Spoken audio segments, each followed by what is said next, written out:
Hey everybody, Andrew Morrison here with tinyhousebuild.com, giving you an update. Today I was working with the official Oregon State Committee for developing a code for tiny houses. We had our first meeting today, and I'm happy to say that right off the bat, the first recommendation that the committee is making is that we are moving to adopt Appendix Q, which is great news.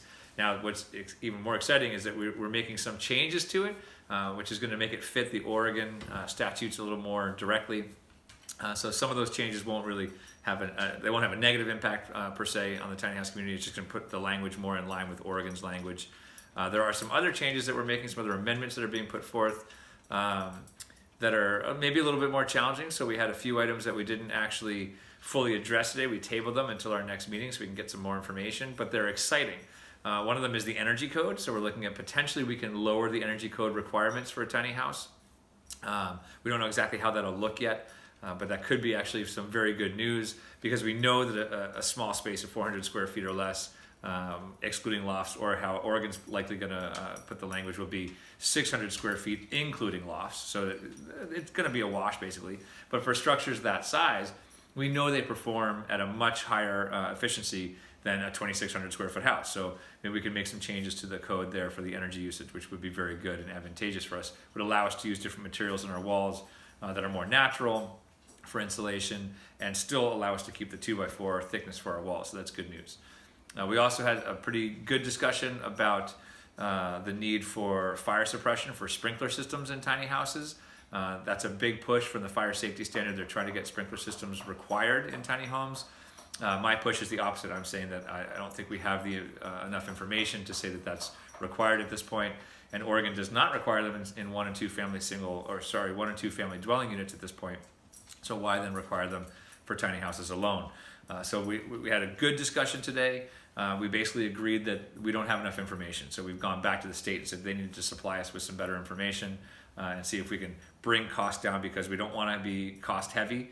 We want to make sure that if we do end up requiring those that we're having some type of exemption for SDCs so that we're keeping our water meter size low. We can keep it at a 5/8 inch line as opposed to bumping it up and causing more cost. So we're really looking at cost, and the whole committee is looking at cost, which is really good. Overall, I will say that the meeting went incredibly well. It was really civil. We had fire professionals on there. We have engineers. We have builders. And everyone was really working in the spirit of cooperation. It's clear that we want and we need to have a code put in place. We're mandated to have it by January 1st. And people are really working together to make that happen. It's good to see it coming together in this way. One thing that I will say is normally this type of meeting that we had today, we would normally have about 18 months to get this all worked out.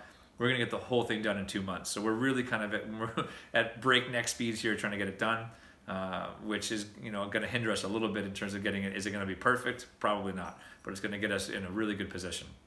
Another thing I want to address, which I think is very exciting, is that the language for this code provision for tiny houses specifically speaks to site-built homes and prefabricated homes, which means it will include tiny houses that are built somewhere else, potentially on a chassis or on a trailer, and then moved into the jurisdiction and placed as a permanent residence.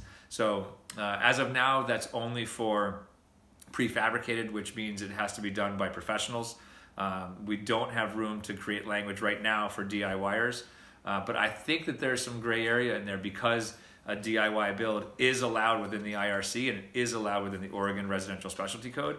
So potentially we can argue that a DIY builder could build to code and then move that somewhere else as a prefabricated structure. I think there's some potential there. So that's very exciting.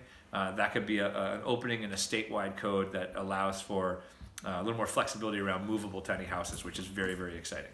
So that's the update from Oregon. That's meeting number 1. We've decided to not do a meeting tomorrow. We were going to have a meeting tomorrow, but we've decided to cancel that meeting, give us a couple weeks to get some more information from the Building Codes Division, from the fire protection agencies, from these different places that we need more information in order to make some decisions. And we'll have a meeting on November 14th is what it's currently scheduled for at this point, where we'll come back together and readdress those issues that were tabled. So pretty exciting day, and ultimately, great news that right off the bat, Appendix Q is slated for adoption here in Oregon with some amendments that are coming. And the amendments, like I said, are so far totally fine with me. and I think it's moving forward in a really good way. So very exciting day. Sorry for the long-winded update, but a lot happened today, so I want to make sure everybody gets the gist, at least, of where we sit. Thanks again.